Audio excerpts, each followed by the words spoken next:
যোগ করবার সঙ্গে সঙ্গে একটা হালকা তার বের হয়ে যাচ্ছে এবং একটা গ্যাস উঠছে। যাই হোক, এবার আমরা এই মিক্সচারের মধ্যে যোগ করে দেবো এই লাল বর্ণের তরলটা।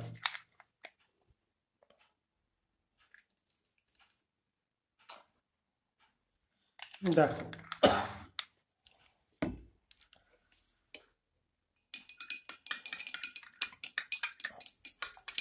একটা সুন্দর লাল বর্ণের তরলে পরিণত হলো পুরোটা।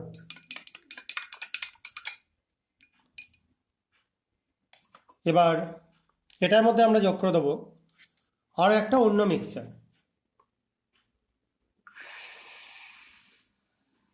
দেখতে পাচ্ছ?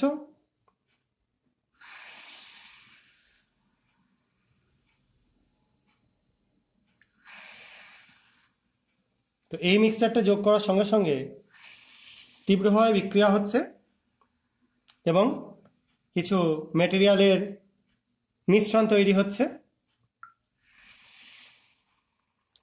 এবার দেখো, মিশ্রণটা একটা অন্য বর্ণে পরিণত হয়ে যাচ্ছে।